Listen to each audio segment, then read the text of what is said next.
And there's a fire that I won't slay. There's a fire but no fire brigade. Help our souls tonight, we are losing this fight. Oh, help our souls tonight. Is no one on our side who's gonna help our souls tonight. 더 깊은 이해를 위한 10분 시작하겠습니다. 더 깊은 이해를 위한 10분은 좀 더 깊은 이해를 돕기 위한 배경 지식을 공부하는 시간입니다. 그래서 이제 세계사, 한국사 했는데 사실은 오늘 할 신화가 이런 배경에 있어서 굉장히 중요한 거라고 할 수 있죠. 신화는 굉장히 종류가 많죠. 메소포타미아 신화도 있고 우리 한반도에 있는 신화도 있고 아시아 신화도 있고. 근데 보통 그리스 로마 신화를 제일 많이 알잖아요, 대중들이. 또 그리스 로마 신화가 중요합니다. 왜냐하면 서구 문명을 이해하는데 그리스 로마 신화가 그 핵심에 있기 때문에. 보통 서구 문명의 두 가지 축이라고 하면 헤브라이즘과 헬레니즘을 얘기하거든요. 이 두 가지가 다 서구 문명을 이해하는데 꼭 필요한 거예요. 헤브라이즘으로 대표되는 게 성경.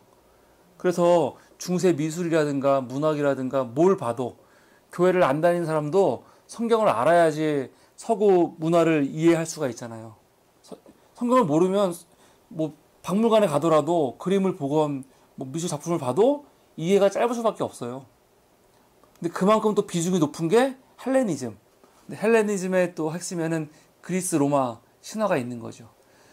그래서 우리가 그림 공부 많이 했는데 성화, 성경 내용을 그리는 사람들이 또 그리스 로마 신화도 그리잖아요. 똑같이 그린다고요. 천지창조 그림 보면은 이 성부 하나님이 사실은 제우스의 모습과 굉장히 유사하게 그려져 있고, 아담의 모습은 아폴로 신과 똑같이 생겼거든요. 그러니까 그런 거 보면은 그 그림도 사실은 성화 그리는 사람이 신화를 그리기 때문에, 또 신화 그리는 사람이 성화 그리기 때문에 이게 많이 합쳐져 있는 걸 알 수 있죠. 단순히 서구 문명만을 위해서 공부하는 건 아닙니다. 왜냐하면 사실은 우리 일상 가운데서도 신화적인 요소들이 많이 들어와 있거든요. 이거 뭐 앞에 있는 영화 너무 유명한 영화죠, 타이타닉. 근데 이거는 제목부터가 아주 불길한 제목이에요. 타이타닉이 뭐냐면 처음 이 배를 만들었을 때 지구상에서 가장 큰 배 아니에요. 너무너무 큰 배.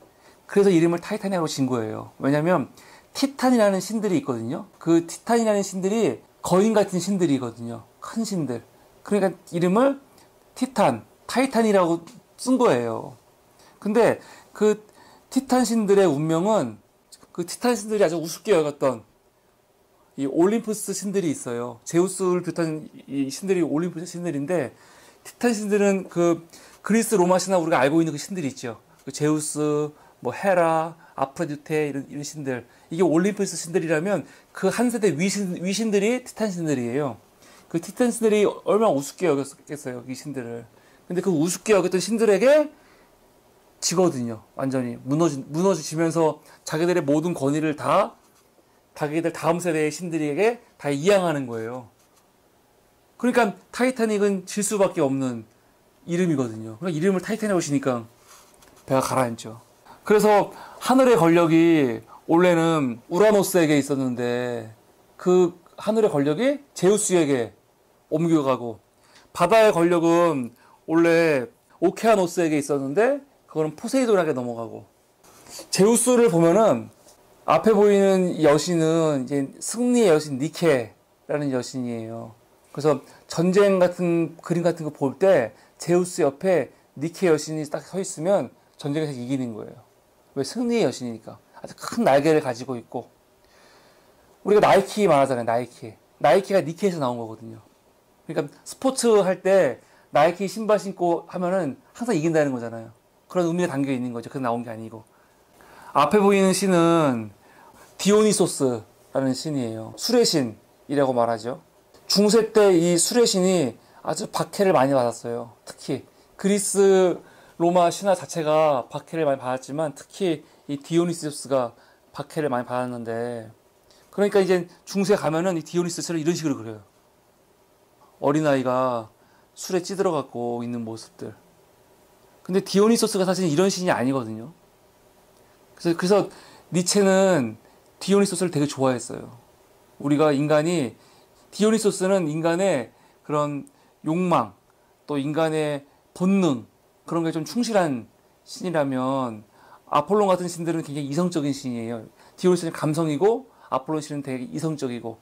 근데 이제 니체 같은 경우는 기독교적인 이성, 기독교적인 그런 뭐 정념의 개념, 그걸 거부하고 인간으로서 가져야 될 본성과 인간으로서 가져야 될 그런 생의 기쁨, 그런 것들을 강조했거든요. 그게 디오니소스지요.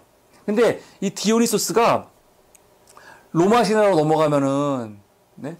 로마 신화로 넘어가면은 이름이 그리스 신화와 로마 신화는 서로 다른 신화가 아니거든요. 같은 신화예요. 같은 신화인데 중요한 신들에 있어서 이제 이름이 바뀌는 거잖아요.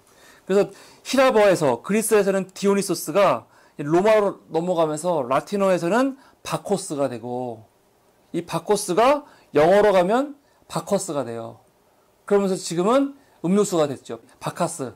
이렇게. 바카스라는 이름이 그냥 나온 게 아니고 여기서 나온 거예요. 여기서. 디오니소스가 생의 기쁨을 막 강조하거든요. 그러니까 술 먹고 기뻐하고 인간적인 걸 강조하잖아. 그러니까 바카스 먹으면 이제 에너지가 난다는 거죠. 에너지가 나서 우리가 기쁘게 더 힘있게 살 수 있다. 그런 이제 메시지가 이 안에 있다고 할 수 있겠죠. 이 신들을 보면은 그 신들마다 자기들의 그 신조가 있어요. 신조, 새. 그 신을 상징하는 그 신이 항상 갖고 다니는 새들이 있거든요. 헤라 여신, 제우스의 부인이 헤라예요. 헤라가 로마로 넘어가면 준호가 돼요. 준호. 준호가 아니고 준호. 준호는 제가 준호고 준호 신이 되는데, 그 헬라 여신은 출산의 여신이에요. 되게 중요한 여신이죠. 출산의 여신. 근데 그 여신의 신조가 공작이에요. 공작새.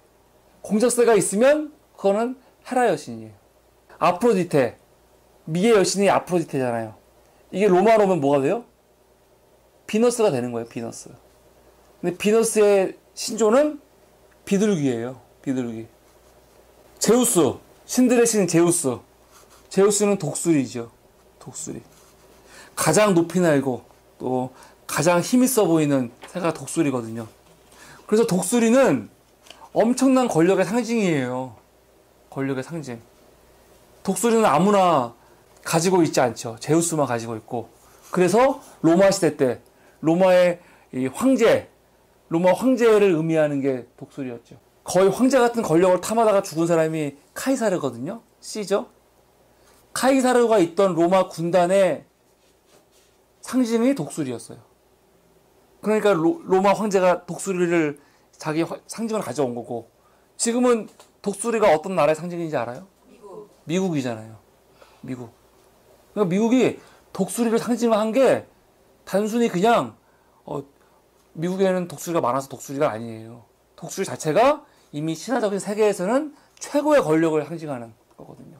그러니까 미국이 최고의 권력자라는 의미가 그 안에 담겨 있는 거죠. 그걸 뽑을 때부터가.